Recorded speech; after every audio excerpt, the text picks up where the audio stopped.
She despised sex. She recognized her husband's mistresses and encouraged his infidelity.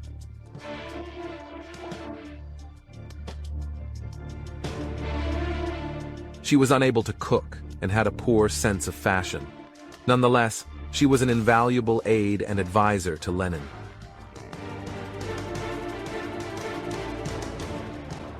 Nadezhda Krupskaya was the one who drafted the first laws on the Red Terror in the USSR.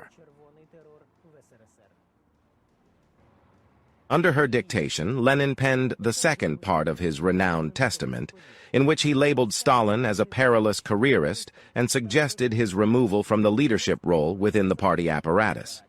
Nadezhda Krupskaya influenced many of Lenin's actions, yet she was not driven by revolutionary ideals, nor by the desire for absolute power, nor even by love for her husband, but by a misconstrued maternal instinct. Sensational details about the life of Lenin's wife. She dreamed of being loved, but could not gain a man's love. She desired to have children, but a dreadful disease robbed her of the pleasures of motherhood, and along with it, her sanity. Throughout her life, this woman was influenced by a severe mental disability that determined the course of her relationship with her husband, and consequently, the fate of the entire country.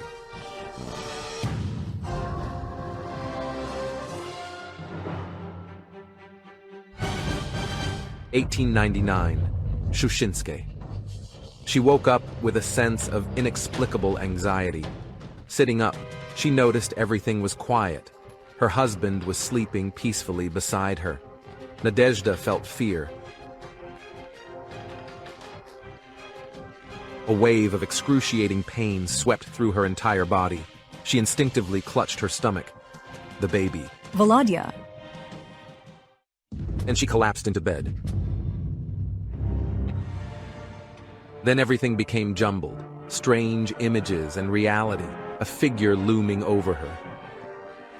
She stared intently at the dark spot in front of her. His features became increasingly distinct.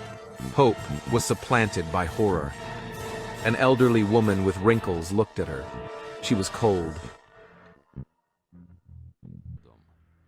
Chase her away, chase her away.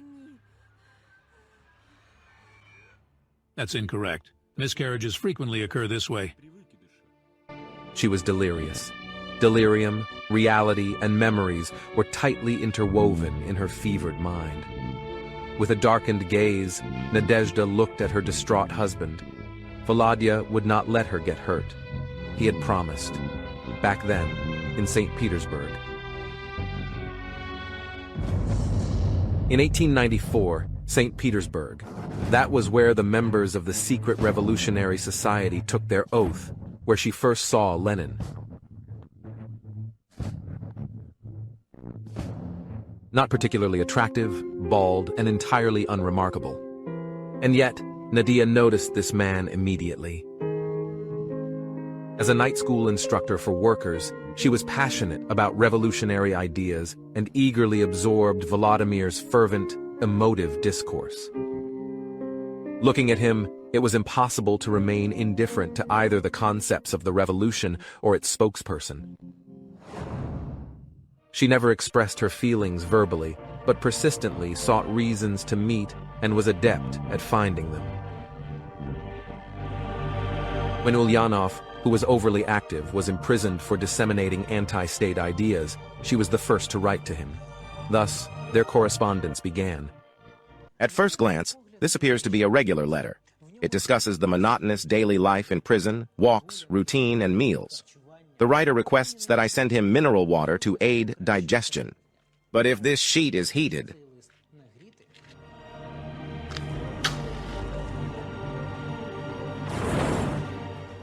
Between the lines, you can discern something completely different. Notes containing revolutionary directives, declarations, even the party's agenda. This was an invention by Vladimir Ulyanov. If you write with milk, the lines disappear when they dry. This is how Lenin's renowned work, The Development of Capitalism in Russia, was published. In the same letter, Nadezhda Krupskaya received a marriage proposal from Vladimir Ulyanov.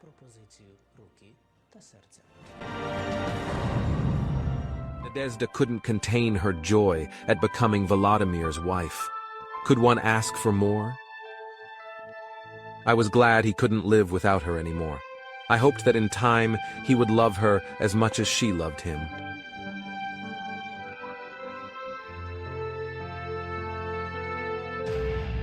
Her comrades in the underground movement shattered her blissful illusions. It turned out that it was a tradition in their group. Every unmarried revolutionary was expected to take a bride with him into exile to alleviate the hardships of the exile's life. In Ulyanov's opinion, Nadezhda, who was devoted and in love with him, was the perfect choice for the role. That's why he was quick to propose it to her. This realization was painful. Nadezhda realized that she only needed Volodya as a friend for convenience.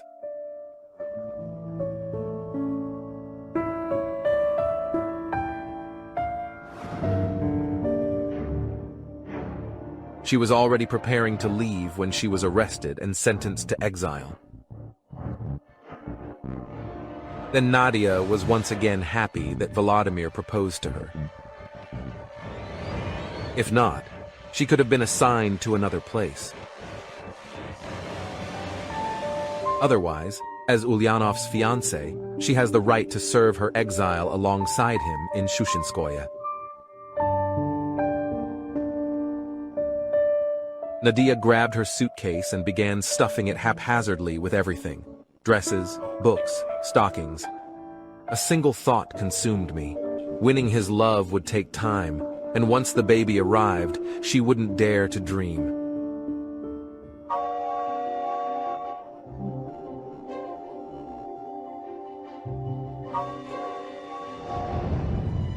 In Shushenskoye, Volodya was delighted to meet her. A country house, stunning nature, and a well-organized lifestyle. Getting married, adjusting to each other. And then came the joyful news that she was pregnant. Everything was working out in the best possible way, just as she had planned. One night, she awoke with severe pain somewhere in her abdomen. That night, she had a miscarriage. Hope was gradually regaining her senses.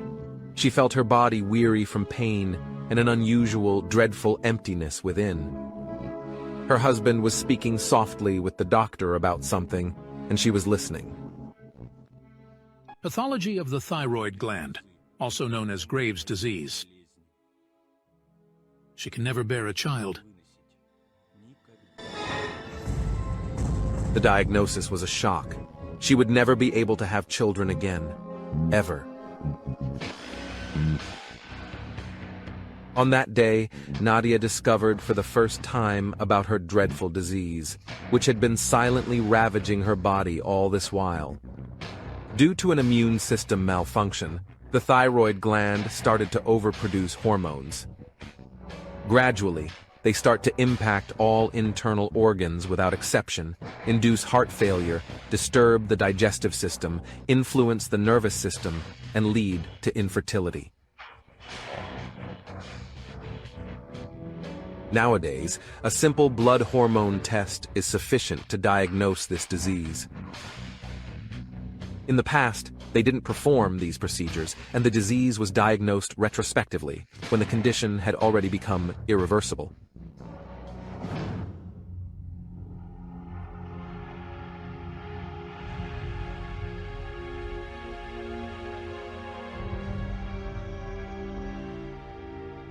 She wanted to hide, to shield herself with her hands, to scream out in pain and indignation. I wanted Volodya to be there, to hold her, to share her pain. Volodya. But he did not respond. Volodya sat at his desk and hastily wrote something. He would pause, gaze out the window, and resume writing.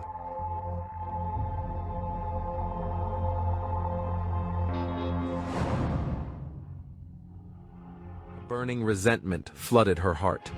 He, her husband, was concerned about the fate of millions of strangers, yet he didn't even notice the suffering of the one closest to him. Then I suddenly felt ashamed. Nadezhda chastised herself. He had a great mission. She should be assisting him, not distracting him with her own suffering. In her understanding, true love was precisely that, devoted and sacrificial. But on that horrific day, the genuine, innocent, and open-hearted Nadia perished with her child. There is a stern, reserved woman who will never express her true feelings and will keep all her pain within.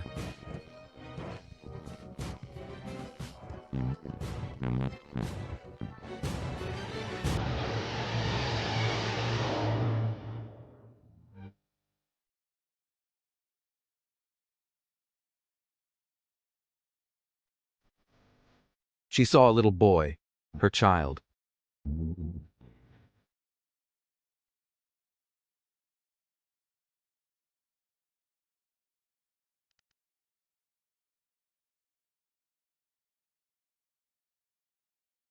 I wanted to hug him, shield him from the entire world, hold him close, and never let him go. Nadezhda held the baby tightly and heard a strange, unchildlike moan. She opened her eyes and froze. Her child has a face that resembles adult Volodya. In a moment, the veil of the dream fell away. A man was moaning in his sleep in her arms. Hope was taken aback. What was this? Why were her husband and their unborn child intertwined in her imagination? What a frightening and unpleasant sight. Gradually, Nadia regained her composure and tried to analyze the cause of her dream. This was all, she thought, concerned about Volodya. His term of exile in Shushenskoye had ended. Tomorrow he is leaving for Europe, and she has to wait another year. That is how much time is left for the settlement. Hope could not compel him to stay. She couldn't, because she loved him more than anything else. And she dreamed that Volodya would find happiness. Not here, in the distant and remote Siberia, but there, in Europe, where the ideas of freedom and revolution originated, ideas that her husband lived by.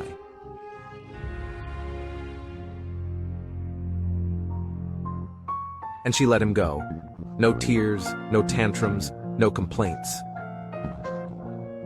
He left, unaware that from that moment on, her life would be on hold for an entire year.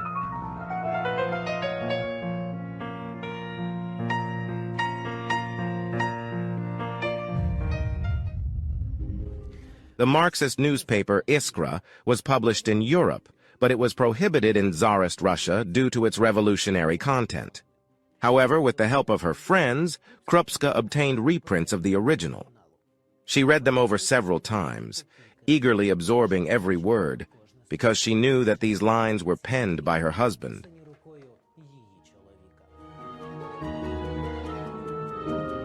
This implies that Lenin is once again in an unlawful situation, once again engulfed in the whirlpool of revolutionary ideas, and he could not act otherwise. And this is how Krupskaya adored him.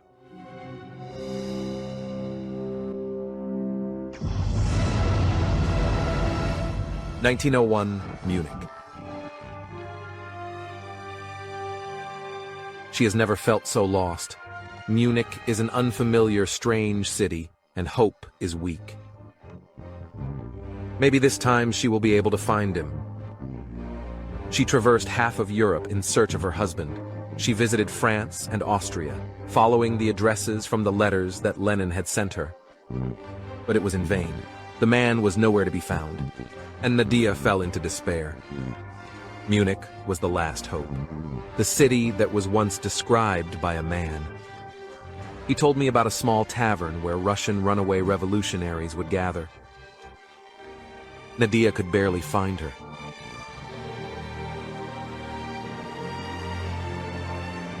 She froze in place. Her loved one was sitting at the table. She could not believe her eyes. Nadezhda wanted to throw herself into his arms, to hug him tightly, to hear his voice. She was eagerly awaiting this. Volodymyr, good afternoon. Good afternoon, Nadia. Sit down and join us. It was as if they had seen each other just yesterday, prosaic, dry, and offensive. My heart started to race with self-compassion. She swallowed the lump in her throat and pretended that everything was as it should be. I defended him. He's very busy, always on the move. I comforted myself. He was just adjusting, and eventually everything would fall into place. He will need her, will win her attention, her trust, and maybe even her love. It didn't matter that she was feeling worse each day. Graves's disease was progressing, but Krupskaya didn't pay it any mind. Ultimately, what matters is their unity, now and forever. Nadezhda will always remember these years of her life in Munich. They were almost never apart. We walked, read books, and talked and talked. It seemed that this was happiness, even if it was without children, but with my beloved husband by my side. And perhaps Nadezhda Krupskaya would have found the peaceful family happiness she longed for if Lenin had not fallen passionately and genuinely in love with another woman.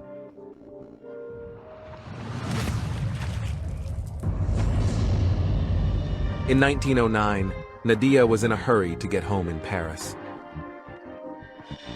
Today, Volodya promised to introduce her to a new party member. She opened the door and froze.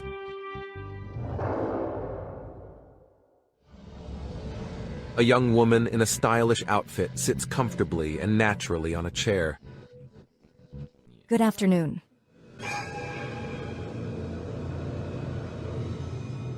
Good afternoon, Inessa, Armand. And so, a fatal woman entered their lives.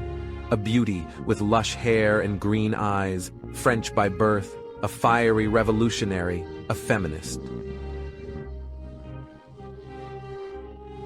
She is a mother of 5, an advocate for free love, cheerful, energetic, and playful. Lisa is what Lenin would call her.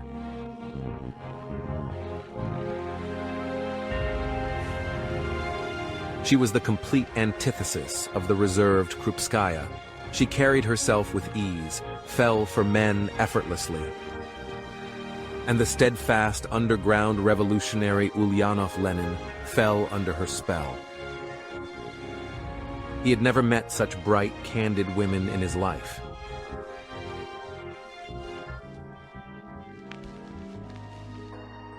Tchaikovsky, The Queen of Spades, Iletsky's aria, I love you beyond measure. This was Lenin's favorite song. Back in Shushenskoye, he used to sing it to his wife. This melody is associated with the best moments of their married life. But Krupskaya hadn't heard it since she left her exile, and now this music was playing again. The music is the same, the words are the same, but the recipient is different. Inessa Armand. Inessa changed the record, and the sounds of a trendy tango emanated from the gramophone. Lenin stood there, looking awkward. He couldn't dance, but he didn't dare admit this to Inessa. She understood everything on her own, laughed, and asked Lenin to dance. He was happy to start playing the game. She guided him in dance, and he felt prepared to follow this woman anywhere.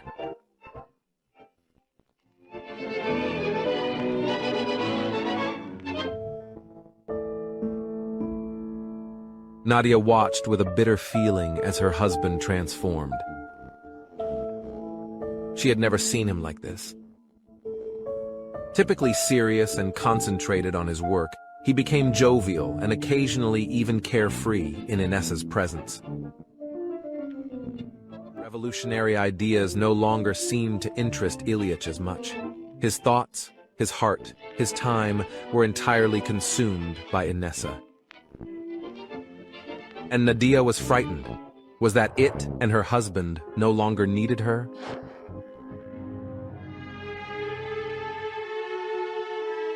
Nadia could not sleep. I went to the mirror and looked closely. No, it couldn't have been her. Had the illness distorted her features so much over the years? Her eyes were lifeless. Her eyelids were sagging. The rosiness had faded. An obese, unhealthy woman. Unconsciously, she compared herself to the vibrant, cheerful Inessa.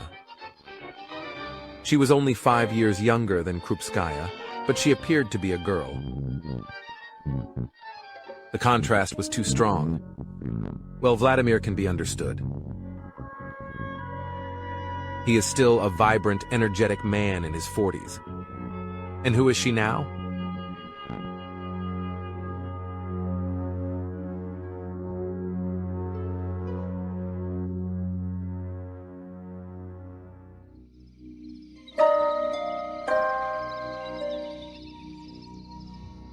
That night she had a strange dream. She got lost in the forest. The dense forest thickets, the fog, and the silence are terrifying and oppressive.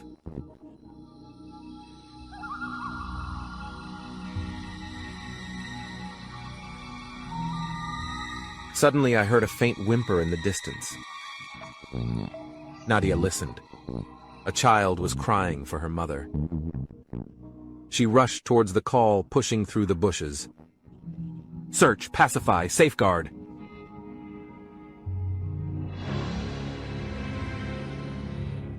The crying became louder and louder. On the lawn, a small, confused boy stood. She rushed towards him, seized his shoulders, and trembled.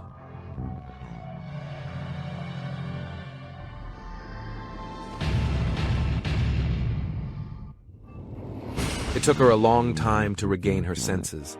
The old nightmare had returned. Nadia looked at her husband.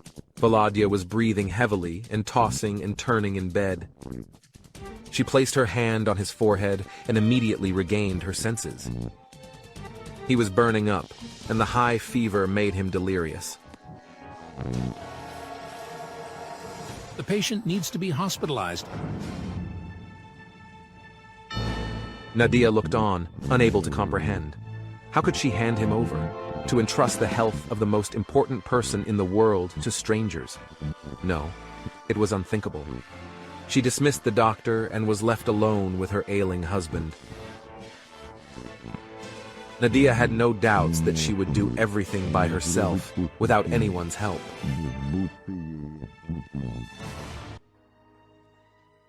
Linden, coltsfoot, mint, milk with baking soda and honey.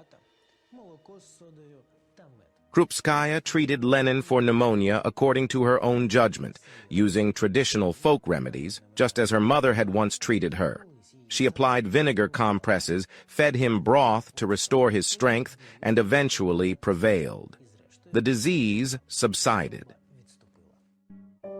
Nadia sat next to her husband and felt like the happiest person in the world. He needs it. It saved him from death, and now he won't give it to anyone.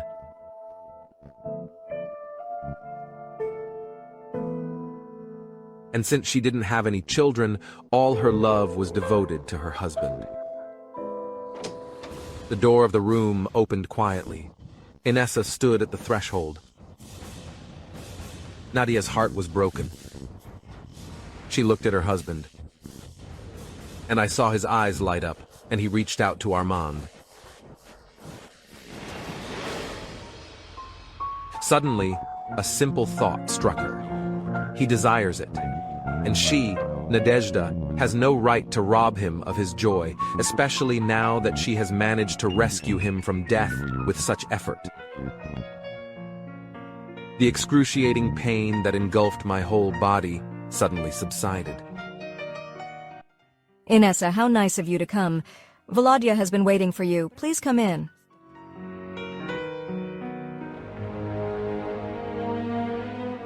Although Nadezhda never displayed scenes of jealousy, Inessa noticed that Lenin's wife was struggling with her husband's infidelity. Now, observing how amicable Ilyich's wife was towards her, Armand concluded that she must be out of her mind.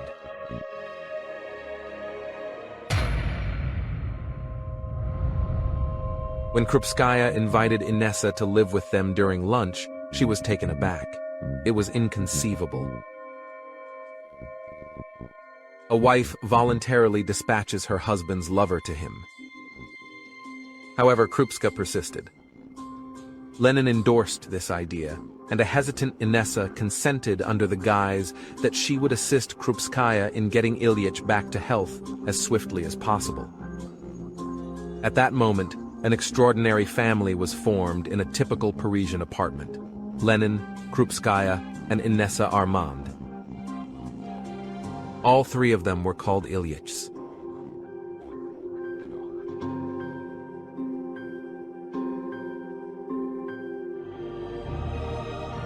Lenin was elated. The complicated situation had resolved itself. Now he didn't have to choose between the women dear to his heart. Nadia voluntarily relinquished her role as a wife. He didn't even realize that his illness and her desperate fight for his life had sparked a new emotion in Nadia's heart, one rooted in pathological sacrificial love and a potent yet unsolicited maternal instinct.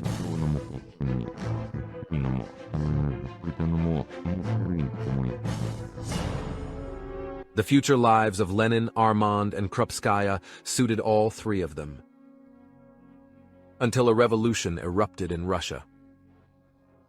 Lenin decided to return to his homeland immediately. Krupskaya went with him. Armand is still waiting in Paris.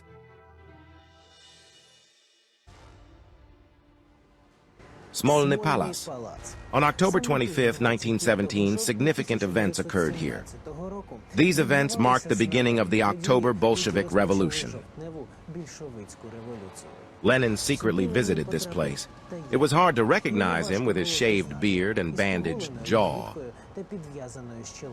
He was accompanied by a woman. Her name was Nadezhda Krupskaya. She will take her husband to the palace. She would become Lenin's sole liaison for the entire period. Every day, she navigates her way through the crowd of soldiers, sailors, and workers, all for the purpose of delivering Lenin's notes to his fellow comrades. And the efforts were not in vain. The provisional government was overthrown and a new one, the Council of People's Commissars, was formed. Lenin was appointed as the head of the government. The government of the newly formed republic relocated to Moscow. All this time, Krupskaya was by his side, ready to lend a helping hand at any moment. She made his life as easy as she could.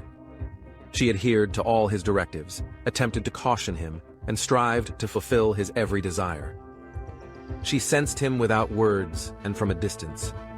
Only a mother can feel her child. She shuddered at the shrill cry. A playground bustling with a noisy crowd of children around an old swing. Nadia did not understand how she ended up in this place. Who are these children, and who are they stoning so cruelly? Nadia screamed. Overwhelmed with anger, she rushed to his aid, but did not have time to reach him.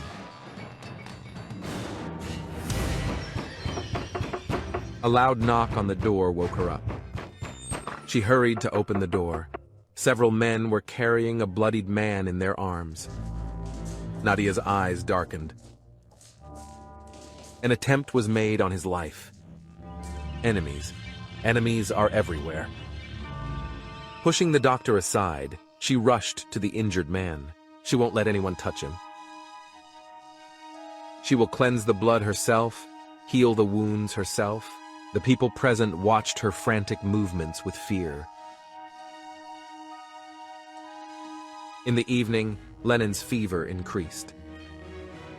He daydreamed about the socialist revolutionaries and Mensheviks, the adversaries of the revolution. She listened to his words. This is who is responsible for his injury. A strong desire for revenge washed over Krupskaya like a wave. Breathing became difficult. My vision started to fade. She will eliminate anyone who threatens the life of her Volodya. The Red Terror decree was issued a few days after the assassination attempt on Lenin. Enemies must be destroyed. Capture representatives of the bourgeoisie. Establish detention centers. Implement mass executions. Take steps to prevent the bodies from falling into the wrong hands. Few people are aware that the actual author of this document was Nadezhda Krupskaya. In this way, she avenged the insult inflicted on her husband. Later on, Lenin will not only become accustomed to Nadia's excessive care, but he will also become unable to manage without her. She did her best to be everything for him, did all she could. Even the things she was not good at. Here it is, the famous Lenin tea. Just boiled water with croutons. In Soviet literature, it was referred to as the beverage of a genuine Bolshevik, a modest, straightforward worker who has no need for material possessions. Lenin's comrades often observed the leader consuming this simple beverage. But in truth, no one knew that Ilyich simply had no other option. Krupskaya kept forgetting to add either sugar or tea leaves, or sometimes both. At times, Lenin confided in his friends. Nadia was a difficult wife, but an indispensable assistant. No matter what happened, she was always by his side. She celebrated his victories and mourned when he suffered.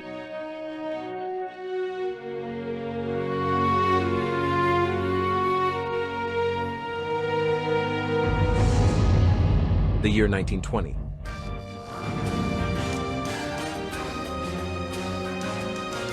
A confidential telegram from the Caucasus, addressed to Lenin, was dispatched to the Kremlin. The report stated that while on vacation, a comrade, Inessa Armand, fell ill with cholera and suddenly passed away.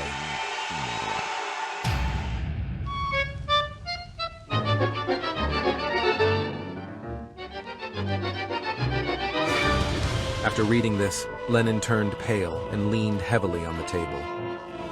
Just before losing consciousness, Krupskaya managed to lift him into her arms. She grabbed the telegram and quickly skimmed through it. This couldn't be. Anyone but her. Anyone but Inessa. Nadia started having trouble breathing. They were together for so many years. Armand loved and cared for her Volodya. She gave the only thing she couldn't give herself, a woman's love for a man. And now she has passed away. Volodya, how will he endure it? Stalin skillfully managed, issued orders, appeared modest, but was indispensable. In just 2 years, this so far inconspicuous party member will reveal his true colors. He will remove the ill Lenin from office. He will be ostracized from his party colleagues and virtually confined to his dacha in Gorky, near Moscow. Krupskaya will share his exile. She was powerless against the unyielding will of Comrade Stalin. Because she fails to recognize a dangerous predator at one point, who was just waiting for the right moment.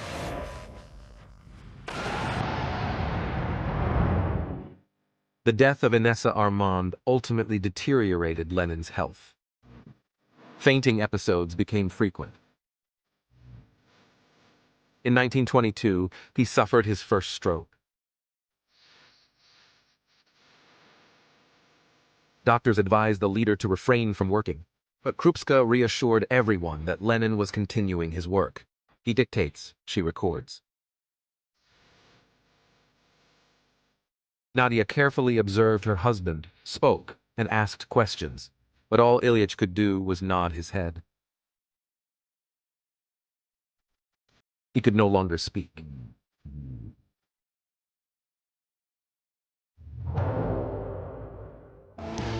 At the meetings of the Council of People's Commissars and the party's Central Committee, she defended the viewpoint that Krupskaya believed Lenin himself would have upheld.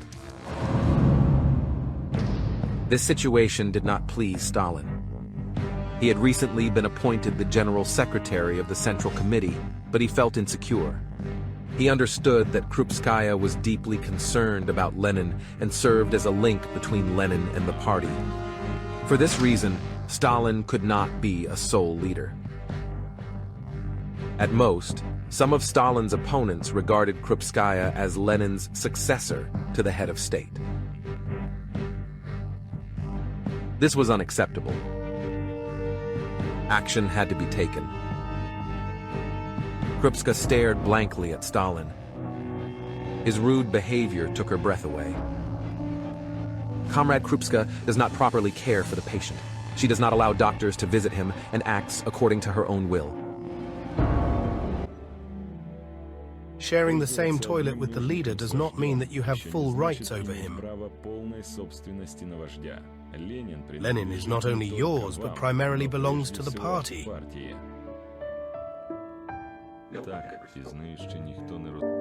She felt insulted, humiliated, and angry. Stalin, without realizing it, struck at the very core. What she has been living through all these years. She has exclusive rights to Volodya, a mother's rights to her child. Ilyich belongs solely to her. She will not share it with any party. Was it the party that spoon-fed him and changed his wet diapers? Didn't the group sleep at night, listening to his breathing? Krupskaya took Stalin's words as a deeply personal insult. And she immediately decided how to exact revenge on this overconfident brat.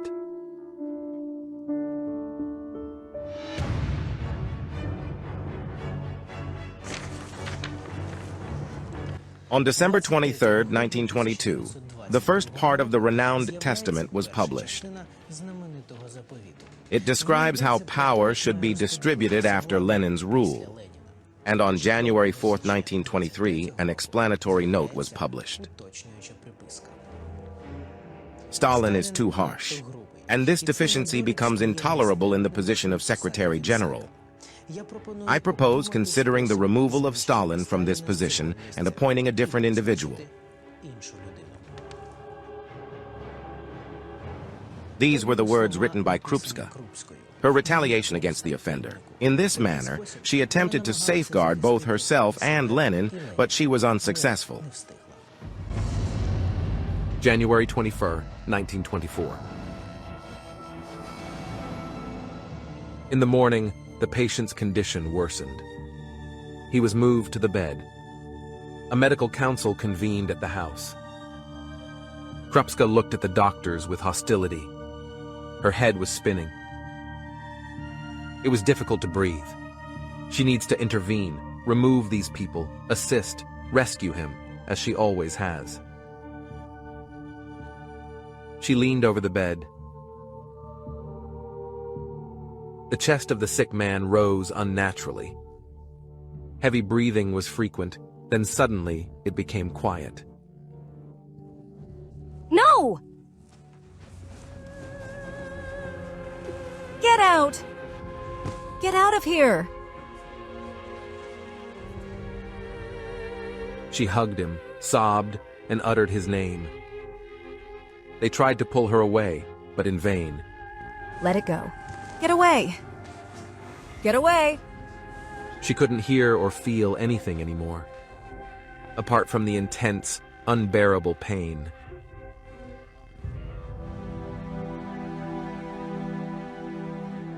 The people's farewell to Lenin lasted 5 days and 5 nights. All this while, a gray-haired, disheveled woman with a vacant expression stood by the coffin. All this time, she persistently and tirelessly pleaded with Stalin to reverse the decision to bury the leader.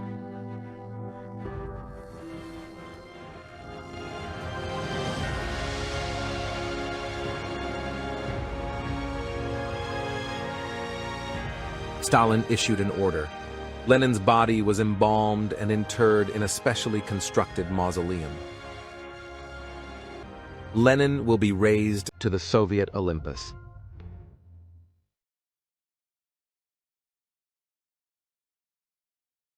And everyone will forget about Krupskaya.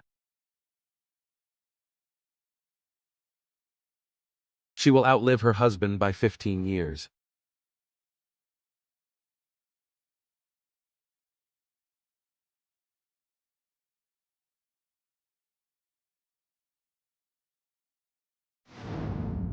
These will be dreadful, intolerable years of solitary insanity. Years of isolation, years of devastation. She will no longer have anyone to live for. An elderly, unwell, neglected woman. A living mummy. She was trying to do something. She gathered other people's children around her, cared for pioneers and orphans from orphanages, but this business did not give her pleasure. Among all these children, she searched, but could not find her Volodya. Nadia finally retreated into herself and stopped making public appearances. She died all alone. She passed away quietly, peacefully. Krupska was not afraid of death. The real Nadezhda Krupskaya died back then. She died with the man she had loved as a son all her life.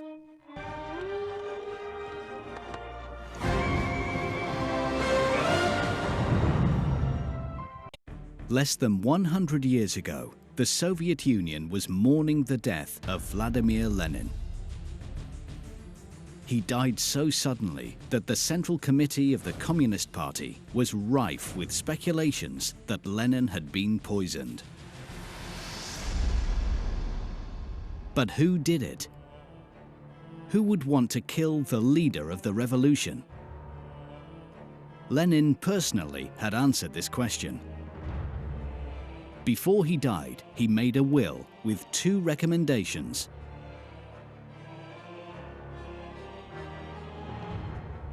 To dismiss Stalin from the position of Secretary General for his cruelty.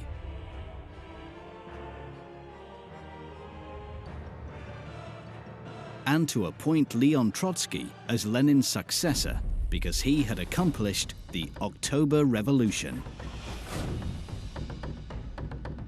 But the public at large had no idea about his will. Stalin had classified this sensational document.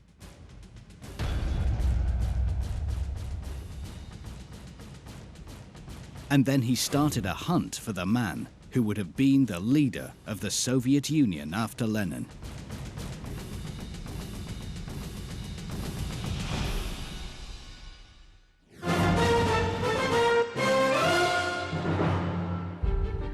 He was crying.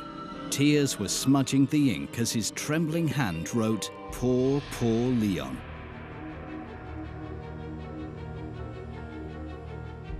This jaded 60-year-old man was once the most popular person in the Soviet Union. The right hand of Lenin, the organizer of the October Revolution, the leader of the Red Army and the main enemy of Stalin. Leon Trotsky spent the last years of his life in exile in Mexico. One day, he heard that his eldest son, Leon, had died during an operation for appendicitis in Paris. Leon was Trotsky's only hope, his last child. After his death, only Trotsky and his wife were still alive. His daughter Zina had committed suicide. She had gassed herself in a hotel room in Germany to avoid being tortured by the Soviet intelligence agency. His other daughter, Nina, died of pulmonary tuberculosis. Nina's children were shot. The youngest son of Trotsky was killed in Moscow. More than 100,000 people who were or might be acquainted with Trotsky were destroyed. All his friends and relatives, sisters and brothers were killed on Stalin's order. Trotsky's mother's grave, located in the little village of Yanovka, was demolished. And his last son, Leon, was killed too. Trotsky didn't believe it was due to medical complications. He felt sure that his son had been killed, and he knew that he would be next. He wiped away his tears, determined not to be frightened anymore.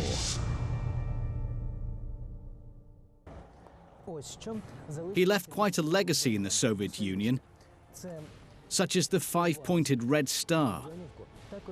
The broadcloth helmet, Budanovka, was also created by Trotsky, who was inspired by the Kiev Rus helmet. He wrote the oath of allegiance for Soviet soldiers, the Order of the Red Flag, and the Hammer and Sickle. The Red Army was also his brainchild. The era of Trotsky lasted only 10 years in the Soviet Union, from 1917 to 1927. Stalin then declared him a devil and a traitor, forbade all mentions of him, and ordered to delete him from photos and textbooks. Stalin then began to kill his children one by one. But he hadn't been able to intimidate Trotsky. Even a few thousand kilometers away from Stalin, Trotsky knew something that nobody else knew. He knew that Stalin had poisoned Lenin. Mexico, 1937. In these exclusive shots, you can see the disgraced Leon Trotsky, who had arrived in Mexico, where he would live the last 3 years of his life. Here in Mexico, his friends, famous painter Diego Rivera and his wife Frida Kahlo met with him. They invited Leon Davidovich Trotsky into their house, hired an armed guard, and made every effort to save him from potential killers. But their hospitality was short-lived.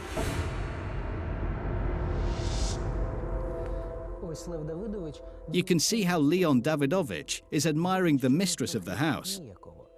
He seems a bit confused and shy. He and Frida have a 30-year age gap. She's a talented painter, he an old revolutionary on the run. But the age difference couldn't stop their intense feelings. Frida wondered how such a peaceful old man could organize and lead the revolution in Russia.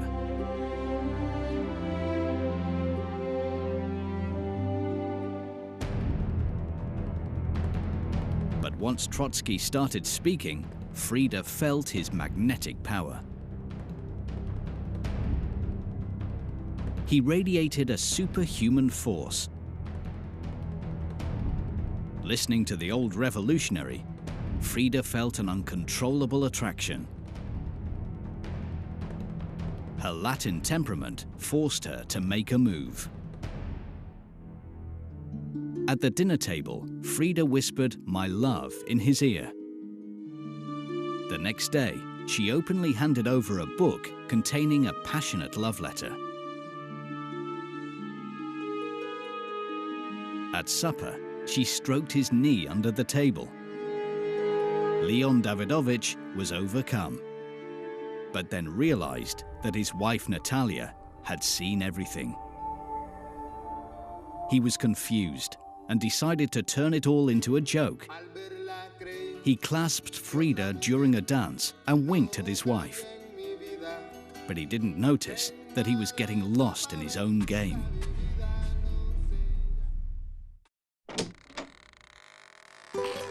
The house was silent.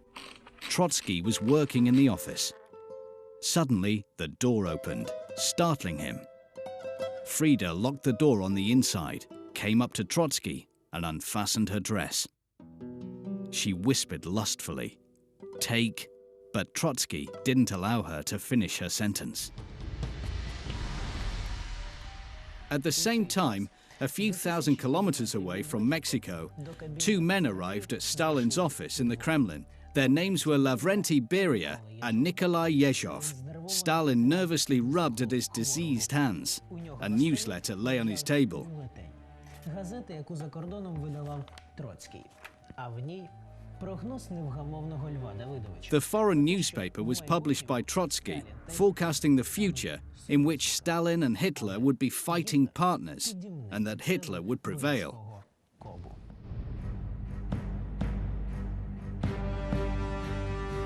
Берія і Єжов усе зрозуміли. Beria and Yezhov understood that they had to stop playing around and kill Trotsky at any cost. Будь-яку ціну.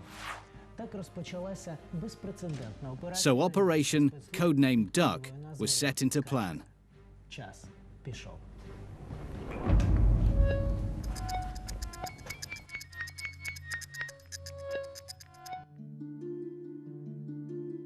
That night, while Frida was whispering passionate words about his incredible force and power, Trotsky's mind was on other things.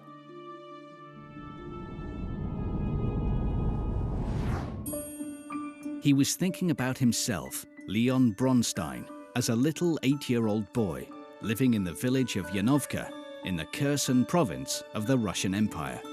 He was a quiet and dreamy child until he saw what appeared to be an insignificant country incident. That day, Leon's father, a rich landowner named David Bronstein, carried out some rough justice. He confiscated a peasant's cow that had been grazing on his field.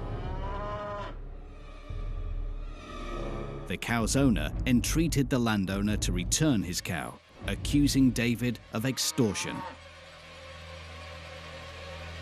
An enraged Bronstein raised his whip, but froze. His frightened son Leon was staring at him in shock over a nearby fence. In the child's eyes, David, who had been so kind and fair, suddenly resembled a wild animal capable of murder. Back home, the boy became hysterical. He was shocked by how cruel people could be. The future mastermind of the October Revolution had just grasped the inequality of human life and realized he was one of the privileged. At the time, David Bronstein was considered a millionaire. He had more than 20,000 acres in Kherson province, a factory, a windmill, and ponds full of fish. He worked hard, saved money for his business, and expected his children to follow in his footsteps. He hoped his eldest son would become a steward and his youngest son a mechanic. But soon, everybody realized that Leon would be a troublemaker. After the cow incident, Leon kept a low profile. He read profusely, especially biographies of great warlords such as Alexander of Macedon, Julius Caesar, and Napoleon. He subconsciously compared them to his cruel and prosaic father, and he was disappointed. Leon decided to be different. He would never be money-grasping or be cruel to poor children. On the contrary, he would be kind and noble. Something was festering in his mind, and soon a row erupted. One day, David Bronstein angrily had some beggars removed from his yard. Leon then handed them some eclairs over the fence. Maybe this incident would have gone unnoticed if the father hadn't found the empty plate on the ground. David was sure that Leon was pretending to be Robin Hood. The father called his youngest son and berated him for his charity. Leon sulked. But when he noticed that his father was in a fury, he became frightened. He denied it was him and burst into tears. He felt ashamed of his lie and weakness, but Leon couldn't bring himself to speak the truth. David knew that Leon was lying to his face. David decided his son needed to go away and forget about his benign tendencies. So 9-year-old Lev Bronstein was sent to Odessa, where he was enrolled at a German school. His life changed.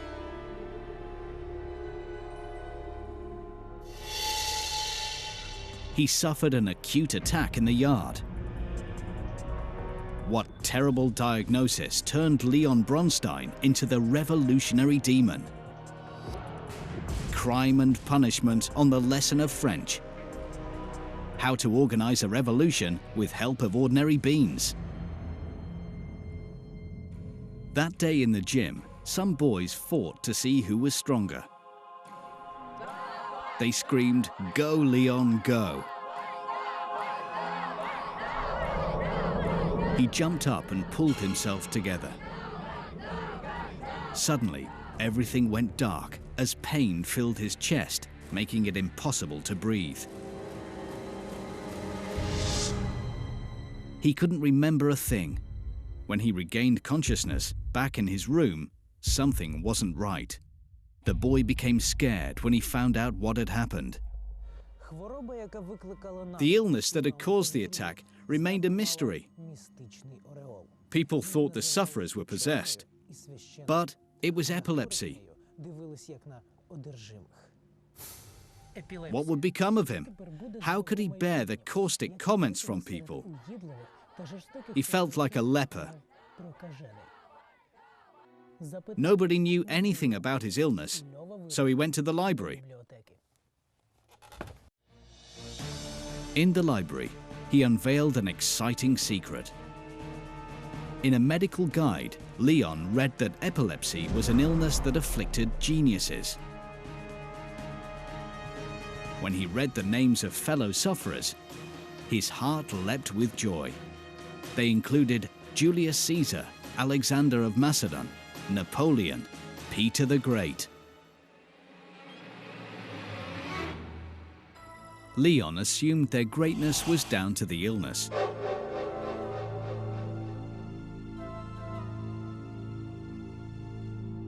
He was convinced that he must be bound for greatness.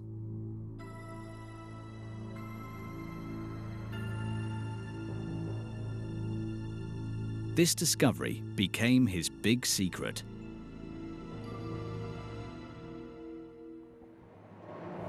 After his epilepsy attack, school children jeered him.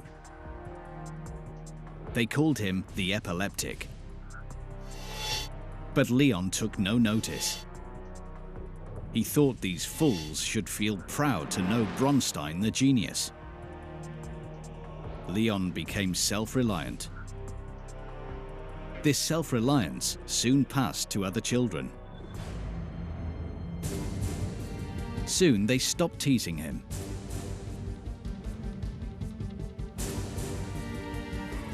Leon became top of the class at school and would help less able students. He protected younger students and began to learn how to make inspirational speeches. Soon, Leon became the leader of the class. He was happy to be the leader, as he knew that one day his name would go down in history. At the time, Leon didn't realize that fame was often short-lived. But soon, a tough lesson would wound his pride. and turn the best student of the class into an outcast. Next up, Leon encourages the class of students to start howling quietly and monotonously. The French teacher is unable to find the culprit. Leon is laughing to himself with satisfaction. But the day after, his punishment is announced. He was expelled from his school, and his French teacher said that Lev Bronstein was a morally depraved person. The boy believed that it was true until he met a prison guard called Trotsky. This meeting would turn Bronstein into a monster and help him change his fate forever. The revolution would become Leon's birthday present to himself.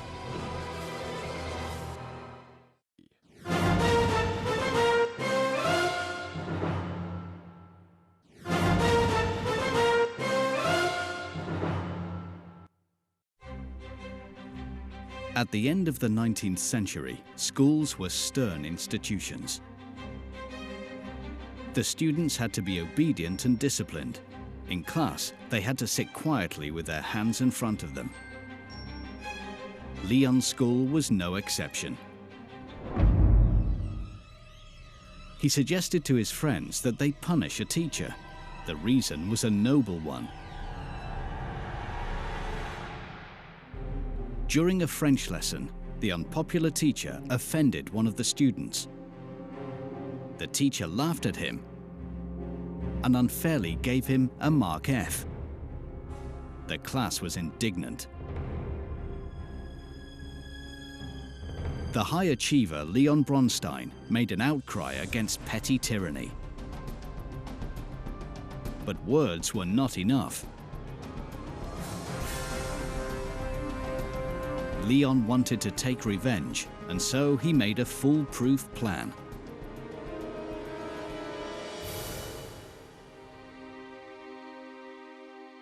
During the next lesson, when the teacher turned his back to the class, Leon signaled to the other students to start howling quietly and monotonously. The teacher turned. Everyone became silent.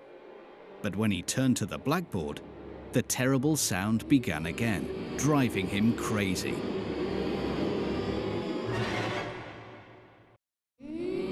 The students carried on all through the class, reducing the French teacher to tears.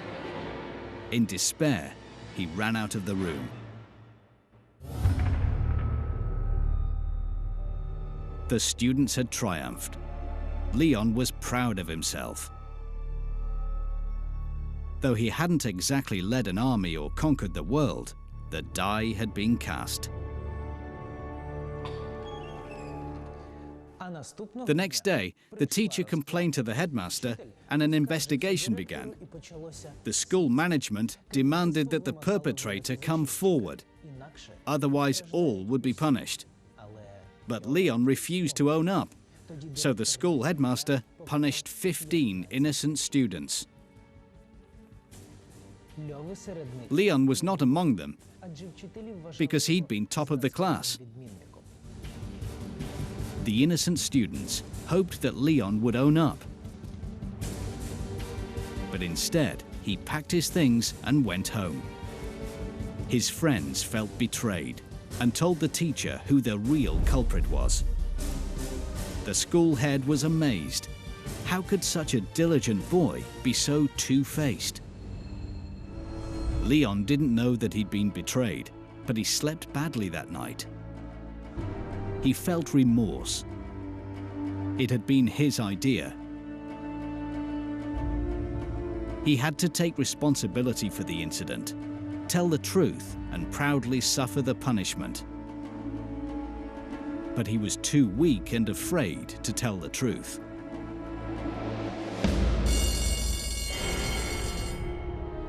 A new thought crossed his mind the following morning. He hoped the incident would have been forgotten about, as he assumed his friends would be loyal to their leader.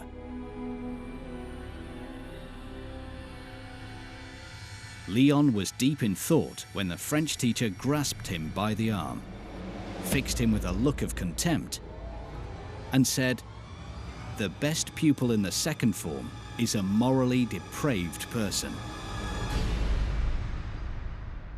The future revolutionary Leon Trotsky would remember that day for the rest of his life. A trial was arranged at the school. All his friends had betrayed him. The teachers scolded him for his heartlessness. 10-year-old Leon was expelled from the school.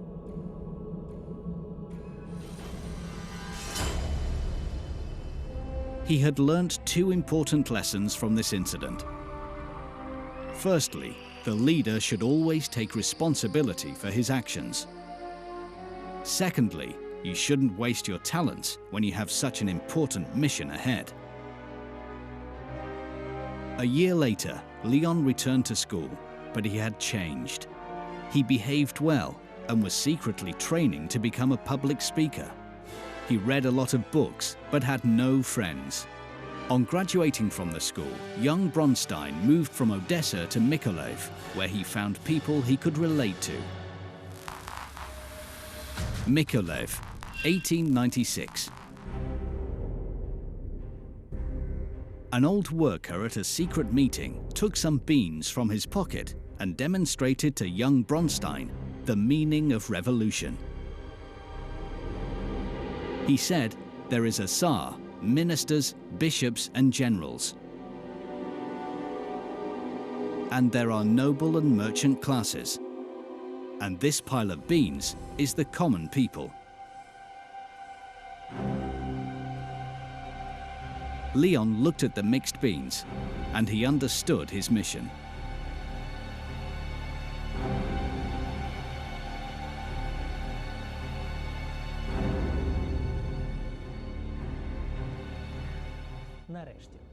He didn't want to be a bean, but the hand that controlled the beans.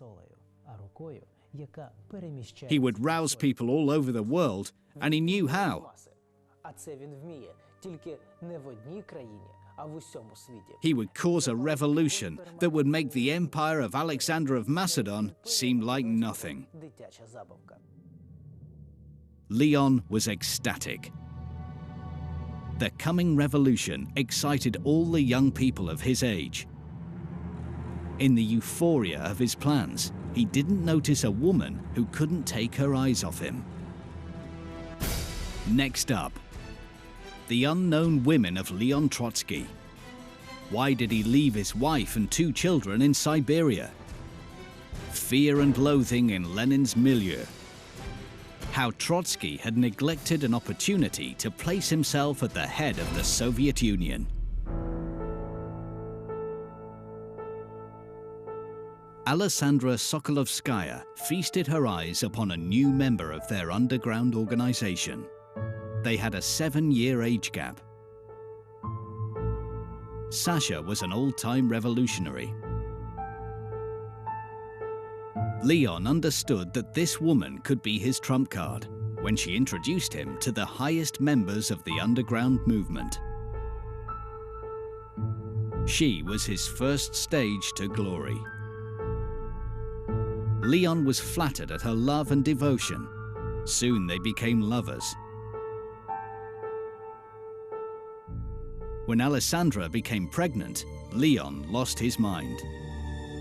He felt responsible, but he hadn't planned on marrying Alessandra. Should he marry her or not? The dilemma was answered when somebody reported the underground movement to the police, and all its members were imprisoned. At this point, Bronstein got married to Sokolovskaya. After a lengthy investigation, sentence was finally passed.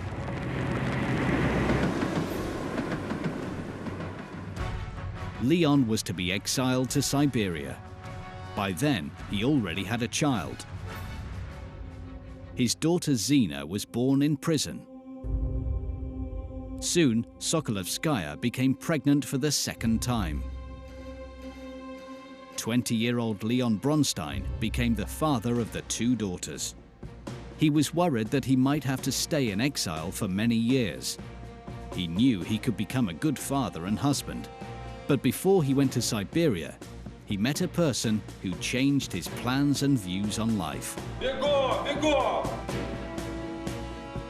It was Trotsky, the prison guard. The prison cell was wet, filled with thieves and political prisoners. Here was homo homini lupus est. If you turned away, you'd be eaten. But only one person kept the discipline in the prison: the chief prison guard, Trotsky. He was an authoritarian and a cruel man who had in his control all prisoners, other guards, and even the prison governor.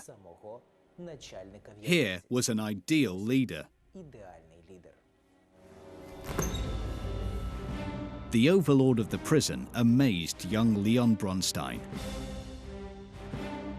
Looking at the prison guard, he understood how a real leader had to be: exacting, pitiless, and self-confident. Only this way would everybody submit to his commands.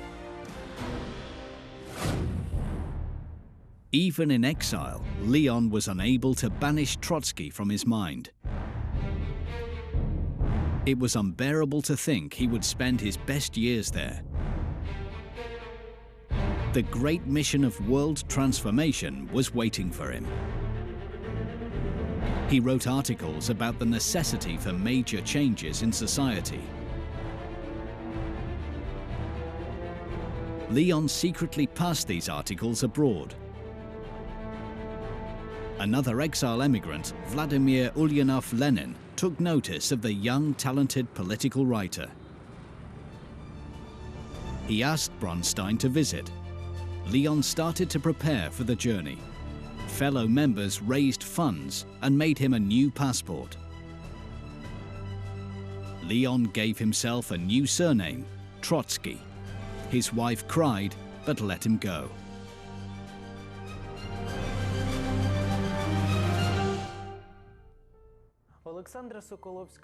She tied several sheets and pillows together and placed them under a blanket to look like a body. When the guards noticed that Bronstein wasn't around, she told them that he was ill in bed and to not disturb him. Alessandra made sure their children knew about his efforts. She outlived both her daughters, who ended up being killed on Stalin's orders because of their father's deeds. She loved Trotsky unconditionally.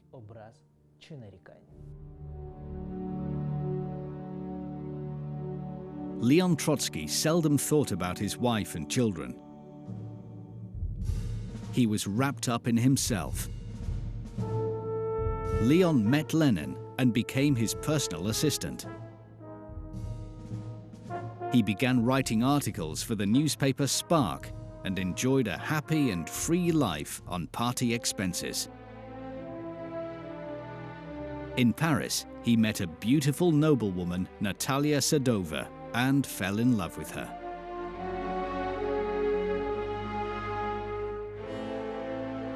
They never married, but lived together until their death. Natalia gave birth to 2 sons and shared his ideals. Both children were killed on Stalin's orders. Even then, Sadova didn't blame her husband.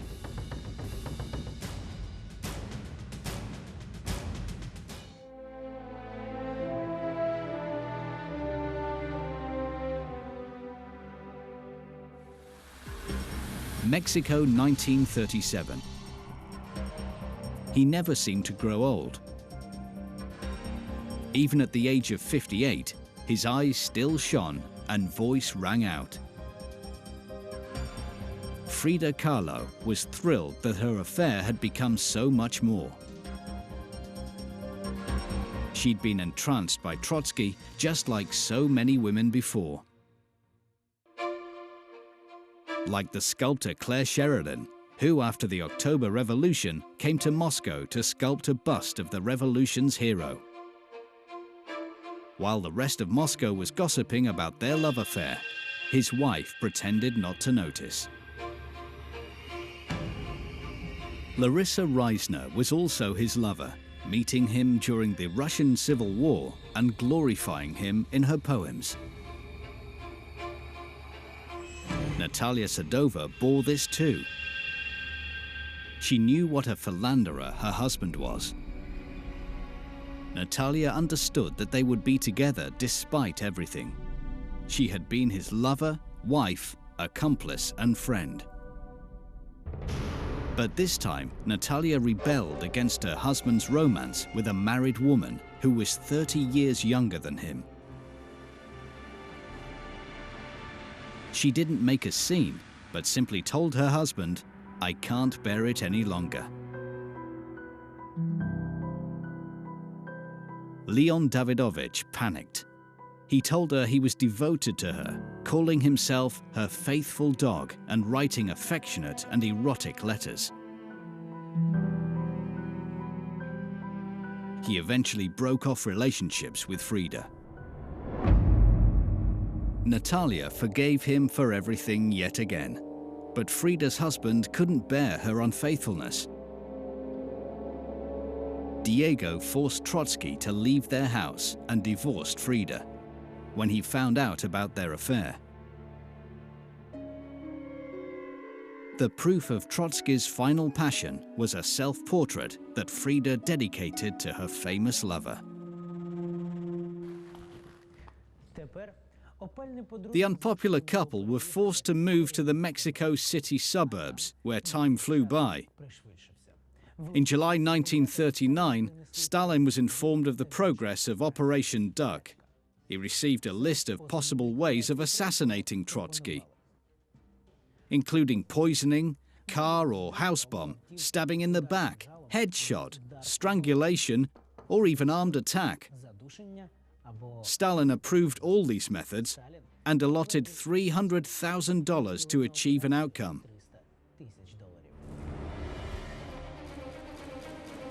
In August 1939, a suspicious man appeared with a packet near Trotsky's house. The man ran away when the guards appeared. An unexploded device was found.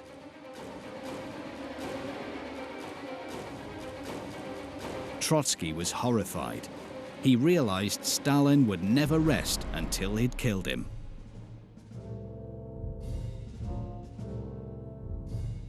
He remembered how the cruel confrontation had started.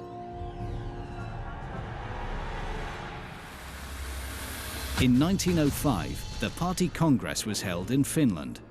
Trotsky was the hero of the congress, overshadowing even Lenin's fame.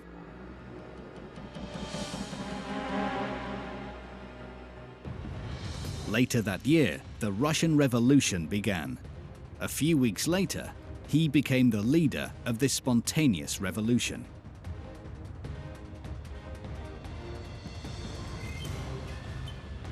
He was at the forefront of the workers' rebellion and became a member of the Soviet Petrograd.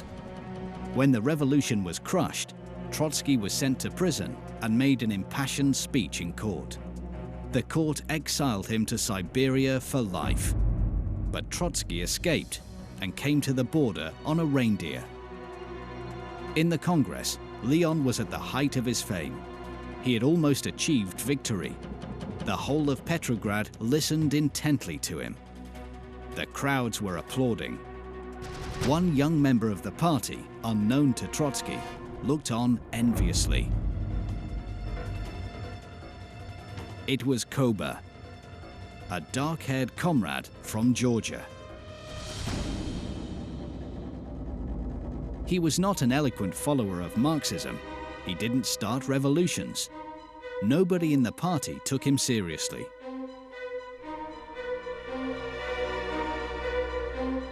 During the break, Koba approached Trotsky, who was already surrounded by admirers, and shook his hand to congratulate him. But the hero of the day didn't notice Joseph Djugashvili's timid gesture. The future Secretary General couldn't bear this humiliation. Later, during the revolution, they would officially meet. But Trotsky never treated Stalin with any respect. He laughed at his accent and his stiff bureaucratic ways. Trotsky, now in Mexico, being chased by Stalin, tried to remember when it all went wrong. How this boring Georgian had become such an indispensable assistant to Lenin. How did he seize Lenin's power? How could he commit such a crime as poisoning Lenin?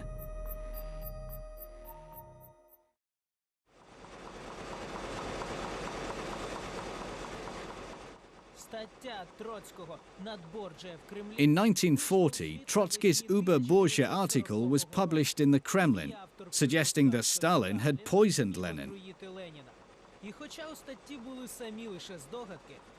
Though the article was only speculative, Stalin became hysterical and ordered Beria to start Operation Duck immediately.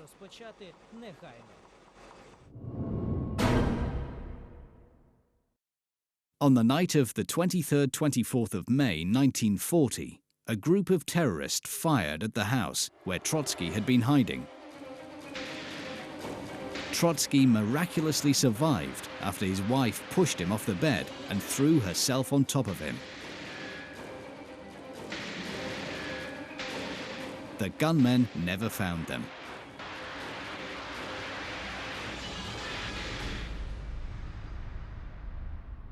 That night, Leon Davidovich had another epilepsy attack.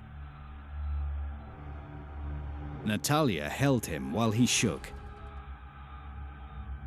During his blackout, he felt as though he was traveling through time back to Russia. The night of the 24th-25th of October 1917, more than 20 years earlier, had been the illustrious night of the October Revolution, which had made Trotsky famous.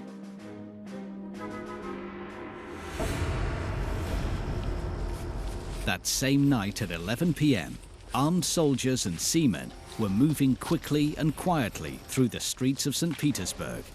Trotsky led them through the city center.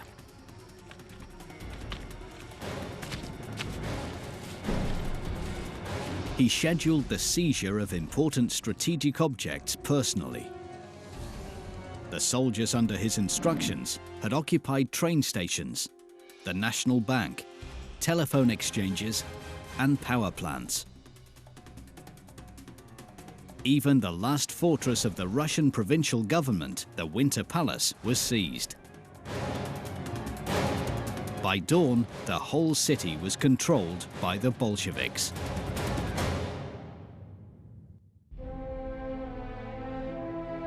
Nobody knew, but that night was also his 38th birthday. The October Revolution had been his birthday present to himself.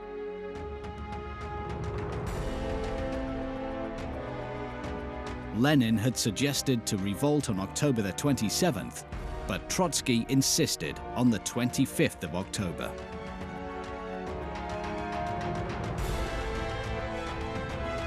He had overcome his fate and his weakness, even more so than his father.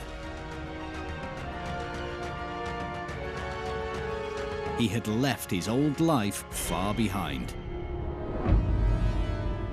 He was overwhelmed with joy.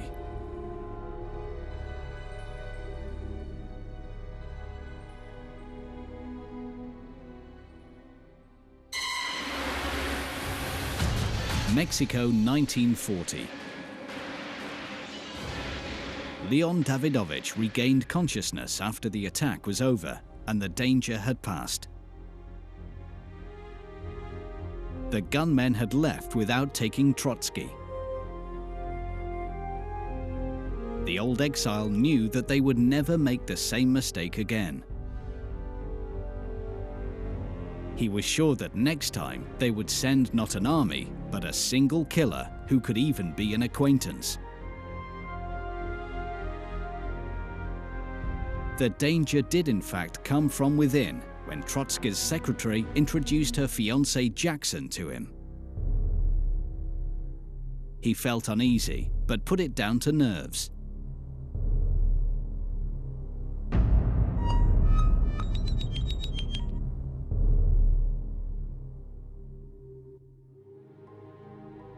The countdown to his death had begun.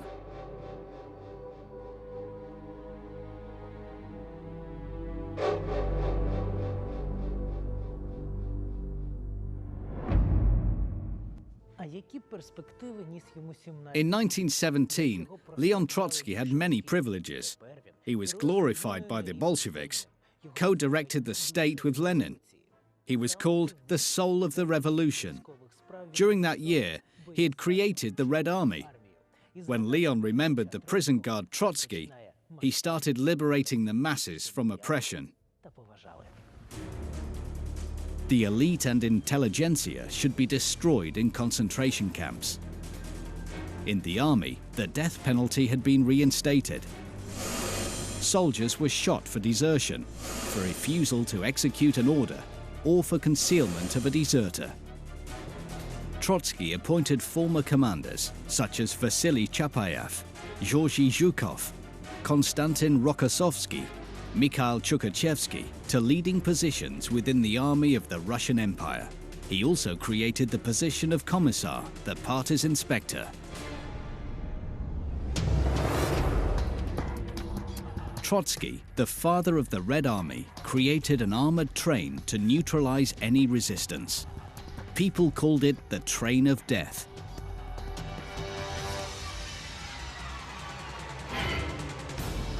Whenever the train appeared, execution would surely follow.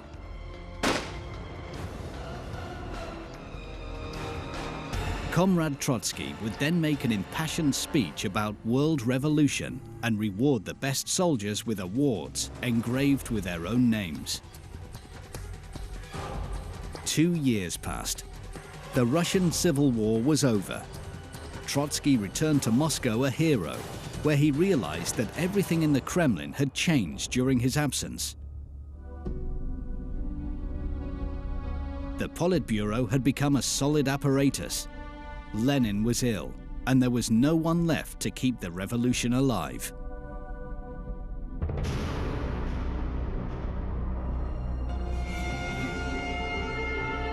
Everyone was keen to know who would succeed Lenin.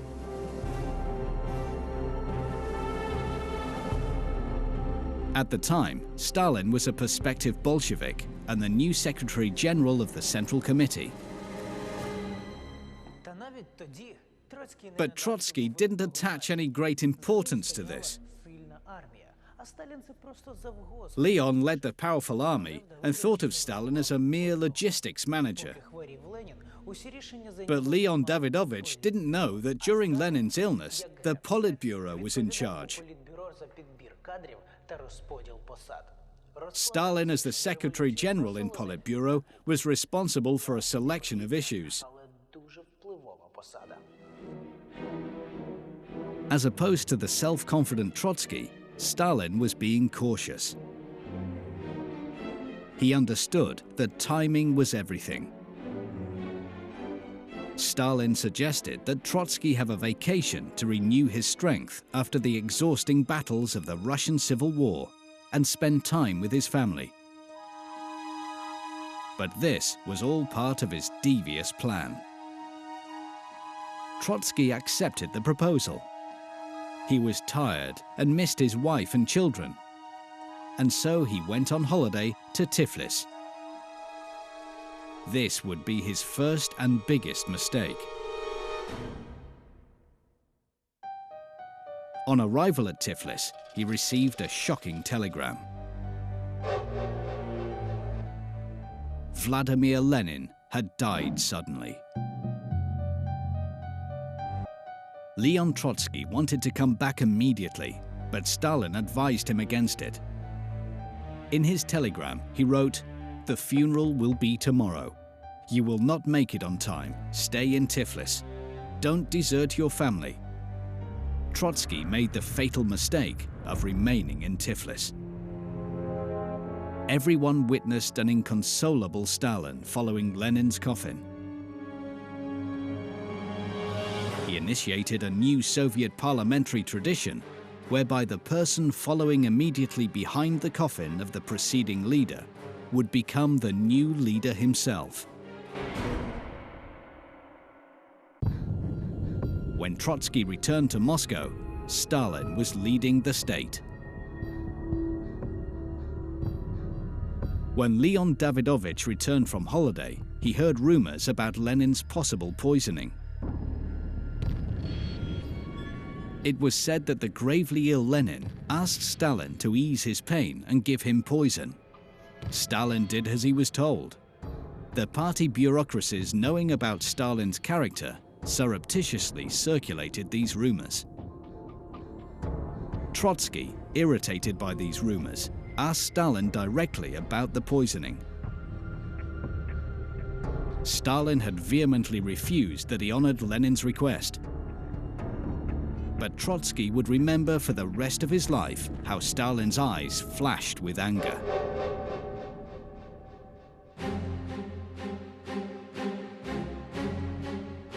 Later, while in exile, Leon collated dates, facts about Stalin's actions, information from party comrades, and gathered evidence that Stalin had poisoned Lenin. Because of this, Trotsky's destruction was necessary. At first, he was deprived of his rank and command. Later, he was thrown out of the party and deported. Mexico, 1940. Throughout the 10 years of his exile, Trotsky continually exposed Stalin's wicked regime, while his children, relatives, and acquaintances were all killed in the Soviet Union. The intelligence service had killed his last son, Leon's true follower, during an ordinary appendectomy in Paris. And they would soon murder him.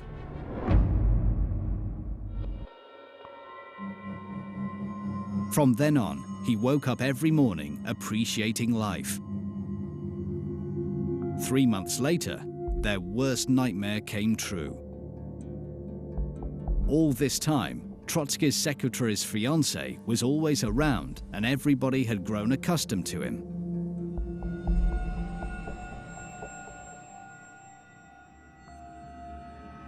On August the 20th, 1940, Jackson arrived at the house dressed in a hat and an overcoat, despite the overpowering heat.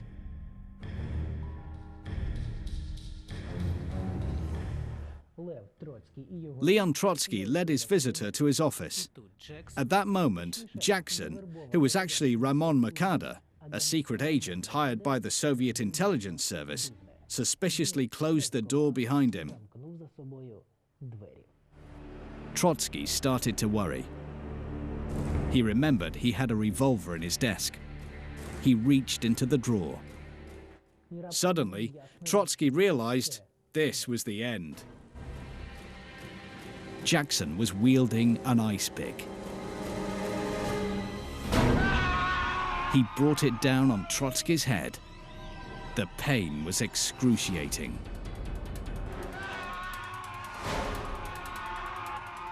The guards gathered round when they heard him cry out.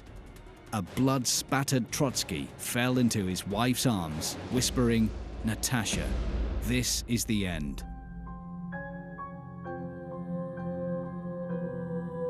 He no longer had to write articles or suffer from uncertainty and fear.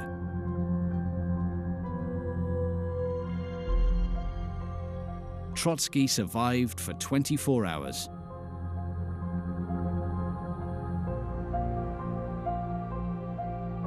The next day, on August 21st, 1940, all Soviet newspapers announced the news. The man who had been damned by the Soviet Union workers was dead. After the funeral, Natalia Sadova discovered a new article in her husband's documents. Leon Davidovich predicted the start of the Second World War when Germany broke the peace accord with the Soviet Union. He was asking people to prepare for war. At the same time, Stalin ordered the execution of anyone who followed Trotsky's advice. Trotsky's prophecy came true less than a year later. Leon Davidovich had been a strategic genius. He had changed history. But in the end, he became a victim of his own creation, the revolution.